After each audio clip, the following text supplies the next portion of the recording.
दोस्तों, एक ऐसी वादी जो जिन्नों, परियों, भूतों, देवों और अजीबुल खल्कत मखलूक के मुतल्लिक जानी जाती है। ऐसा पहाड़ जहाँ हमेशा अंधेरा रहता है, चाँद सूरज की रोशनी वहाँ कभी नहीं पहुँचती। वो वादी जहाँ आज तक कोई शख्स नहीं पहुँच सका। ये वादी जिन्नों का देश है या किसी और दुनिया में जाने का कोई पुरअसरार रास्ता। कोई काफ का नाम सामने आते ही कोई गुमशुदा अरबी कहानियाँ ज़हन में आ जाती हैं।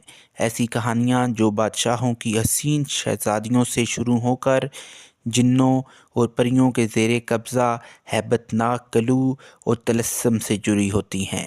ऐसी कहानियों का मरकज़ आम तौर पर ये होता है कि फ़लाँ मुल्क के ताकतवर बादशाह की हसीन और नर्म व नाज़ुक शहज़ादी को फ़लाँ जिन या देव ने अगवा किया और कोह काफ के किसी वादिये की तारीख़ी महल में ले जाकर कैद कर दिया। इसी तरह की कहानियाँ हिंदुस्तान, ईरान और अरबी इलाकों के अफ़सानों और अदबी किताबों में अहम मकाम रखती हैं। तहरीरी शक्ल में मौजूद होने के अलावा ये दास्तान सीना बसीना रवायतों में भी मौजूद हैं। जबल काफ या कोह काफ मशरिक़ वस्ता और अरबों के मशहूर अफ़सानों में एक अफ़सानवी पहाड़ी सिलसिले का नाम है। इस्लामी रवायतों में कोह काफ को जिन्नों का वतन कहा जाता है, जिसे खुदा ने चमकते ज़मुर्द से बनाया है, जबकि ईरानी रवायतों के मुताबिक ये इलाका शुमाली कफ़कास के इलाकों में मौजूद था, जिस इलाके को इंसानों के किसी हुकूमत ने भी आज तक कब्ज़ा करने में नाकाम रहा है, क्योंकि कदीम इल्म ने इन बुलंद पहाड़ी इलाकों को इसरार में ढांप रखा था। कोह काफ दरअसल एक तवील पहाड़ी सिलसिला है। ये ज़मीन का सबसे दूर दराज मकाम कहा जाता है, जो दस्तानों में ज़रतश्त की ज़मीन ज़मुर्ग नामी परिंदे की तरह है। ज़मुर्ग नामी परिंदे की वजह से मशहूर है। कहते हैं कि कोह काफ सब्ज़ ज़मुर्ग पर मुश्तमिल है, जिसके अक्स ने आसमान को सब्ज़ रंग अता किया है। कोह काफ को जिन्नों का शहर भी कहा जाता है, जहाँ ज़माना कदीम में जिन्नात की नस्लों ने बहुत सारी हुकूमतें कायम की थी। इमाम कज़वीनी लिखते हैं कि कोह काफ कई इलाकों में मुनक़सम है, जिसमें 70 ज़मीनें चांदी की हैं, 70 ज़मीनें सोने की हैं और 70 ज़मीनें मुश्क की हैं। अरबी कहावतों के मुताबिक काफ पहाड़ी सिलसिलों में सबसे ऊंचा पहाड़ी सिलसिला है, जो अल्लाह की तरफ से ज़मीन को सहारा देने के लिए बनाया गया था। और इस दुनिया में जितने भी पहाड़ी सिलसिले हैं, तमाम सिलसिलों की शाखें ज़ेर ज़मीन कोह काफ से जुड़ी हुई हैं। इसी तरह कोह काफ, जो इस ज़मीन का सबसे बड़ा पहाड़ है, तमाम पहाड़ी सिलसिलों का मरकज़ है। ज़करिया अल-कदीनी ने 13वीं सदी में अजाइबुल मखलूक़ात एक किताब लिखी थी, जिसमें उन्होंने कस्मालोजी के मुताबिक ये नज़रिया दिया था कि आसमान को खुदा ने थाम रखा है ताकि वो ज़मीन पर ना गिर पड़े।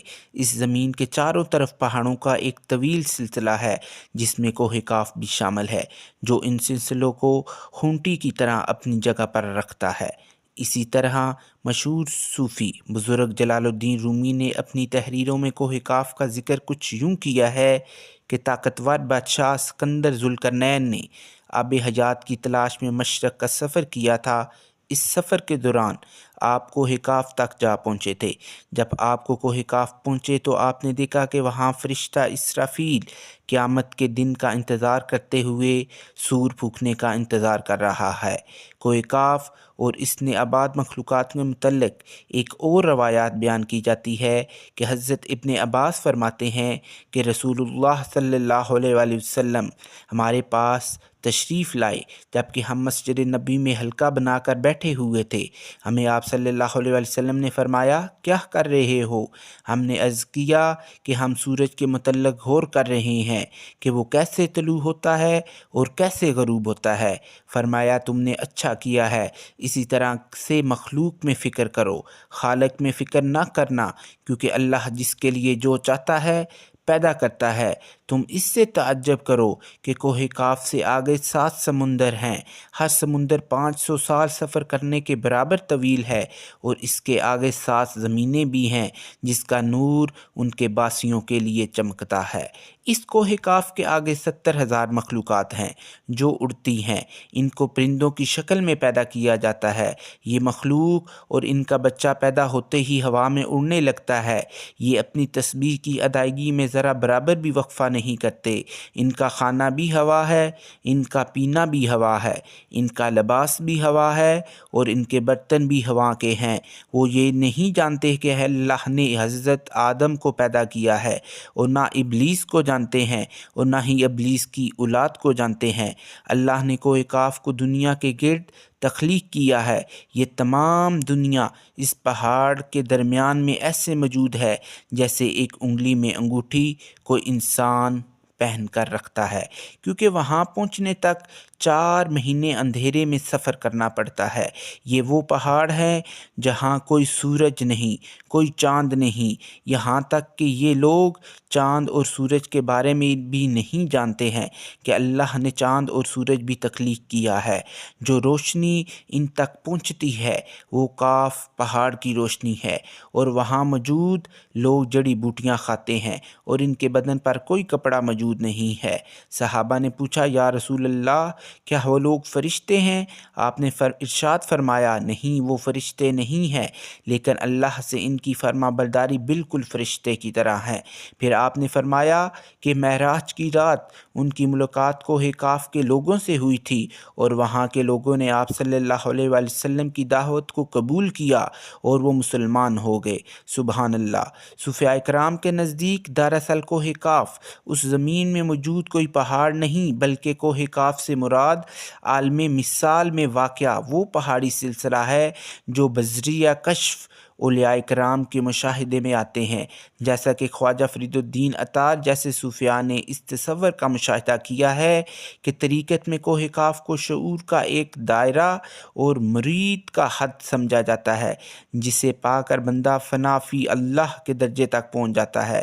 بہت سارے لوگوں کا یہ ماننا ہے کہ یہ لفظ کاف جس چیز کی مرکز کو ظاہر کرتا ہے، اور یہ لفظ اتنا مقدس ہے کہ قرآن میں پوری ایک سورہ کا نام سورہ کاف ہے جو اس کوہ کاف پہاڑ کی طرف اشارہ کرتی ہے۔ اس سورہ میں اللہ کی وحدانیت اور زندگی کا نظریہ پیش کیا جاتا ہے۔ کوہ کاف جغرافیائی اعتبار سے ہماری زمین میں کہاں ہے، کہاں موجود ہے، اس کے متعلق مختلف نظریات پائے جاتے ہیں۔ زیادہ تر مورخین کا اس بات پر اتفاق ہے کہ عربی داستانوں کی کوہ کاف دراصل موجودہ روس میں قفقاز یعنی ماؤنٹ کس نامی ایک پہاڑی سلسلہ ہے۔